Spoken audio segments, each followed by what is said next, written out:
అడవిలో 1,00,000 చెట్లుంటాయి. అందులో ఏ 2 ఆకులు ఒకేలా ఉండవు. అది ప్రకృతి ధర్మం.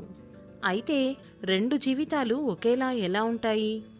మనమందరం ఒకే స్కూల్లో చదివుండొచ్చు. ఒకే గ్రామంలో పెరిగి ఉండొచ్చు. ఒకే ఆఫీస్లో పనిచేసుండొచ్చు కూడా. కానీ మన అనుభవాలు మాత్రం ఒకటి కాదు. మన బాధ ఒకటి కాదు. మన కలలు కూడా ఒకటి కాదు. రామాయణంలో ఒక గొప్ప వాక్యం ఉంది.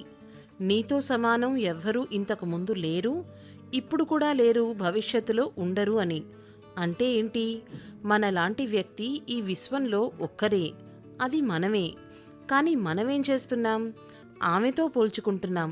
వాళ్ళ లైఫ్ చూసి మన లైఫ్ తక్కువ అనుకుంటున్నాం. ఎందుకు? మన సమస్య పోలిక కాదు, మన ప్రత్యేకతను మనం గుర్తించకపోవడమే. మనలో ఏదో ఒక ప్రత్యేకత ఉంటుంది. ఎవరికీ లేని ఒక కోణం ఉంది. ఎవ్వరూ ఆలోచించని ఒక ఆలోచన ఉంది.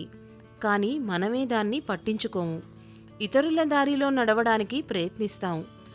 ప్రతి చెట్టు ఒకే ఎత్తులో పెరగదు. ప్రతి పువ్వు ఒకే రోజున వికసించదు. ప్రతి మనిషి ఒకే టైంలో సక్సెస్ అవ్వడు. కానీ ప్రతి ఒక్కరికి తన టైం అంటూ ఉంటుంది. తన దారి ఉంటుంది.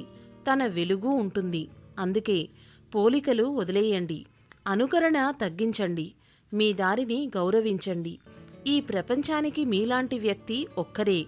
అది చిన్న విషయం కాదు. అది మీ విలువ. మరి మీ ప్రత్యేకత ఏంటి? కమెంట్ చేయండి. మరిన్ని వినిపించే కథల కోసం కథాపుస్తకం ఛానల్ని సబ్స్క్రైబ్ చేసుకోండి.